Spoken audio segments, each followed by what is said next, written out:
So here's another ambiguous case triangle. They want us to find the triangle that satisfies those conditions. So this is a side-side angle case again. So again, what I suggest always is to draw your side that you're not sure about, the one side you don't have yet, which is going to be called side A. Draw that at the bottom. Draw your angle and try to draw it as accurate as possible right here. So there's your 40 degree. Now 3 is going to be here, and 2 is going to be here. So try to draw them again as accurately as possible. And right away I can tell that this is probably going to have 2 triangles again. And the reason is because this is smaller than this, right, which it has to be in order for there to be 2. If this was bigger, let's say this was 4, there's only one way to draw it. The only way to draw it would have been to draw it out here, and you'd be almost done. But it's not, it's 2. Now, there could be 1 or 0, maybe, but let's find out. So the other thing that I always do is to I draw my H in here.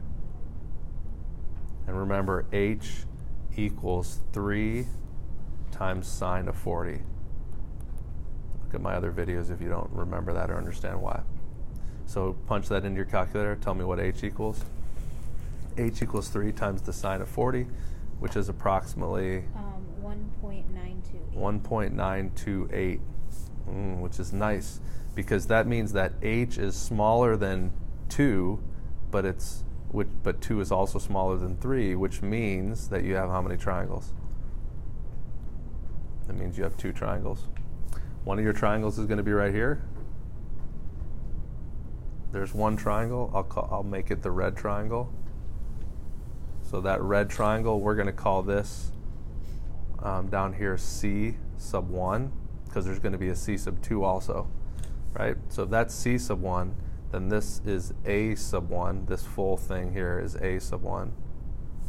And then this angle up here, this entire angle up there is going to be your angle A sub 1. So how do I find C sub 1, that angle? I use the law of sines.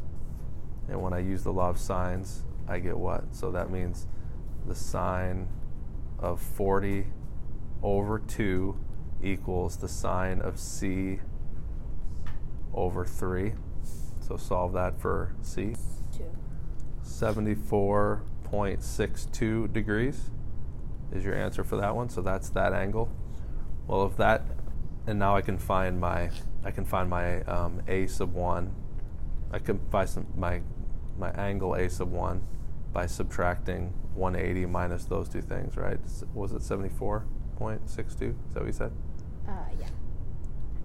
I can find my A sub 1. I'm going to leave that work for you guys in the small A sub 1 by using the law of sines, okay? I'm going to assume that you can do that. So I'll leave that for you. But now the bigger question is for most people, well, how do you find the other triangle? Well, your other triangle is going to be right here. It's going to be that. That's going to be your 2. And so this angle is the same as this angle, which means this angle, which is what I'm looking for, is C sub 2. And C sub 2 is going to be the complement of C sub 1. So it's going to be 105 point something? Yeah, 0.38. 105.38 is my C sub 2. And now I can find my A sub 1, my little A sub 1, the side, and my capital A sub 1, which is the, or sorry, sub 2. I'm saying 1, I should say 2. A sub 2, my second triangle. So I can do A sub 2 and A sub 2 and find those again by using 180 minus to find that and by using the law of sines to find that, and I'm done with it. So my 2 triangles, if you can see them here, that purple one is my second triangle, and that red one that I started with, this one here, is my first triangle. And that's why there's 2 triangles, because there's 2 triangles that have side lengths of 2 and 3 with the angle 40 across from the side length of 2. Okay?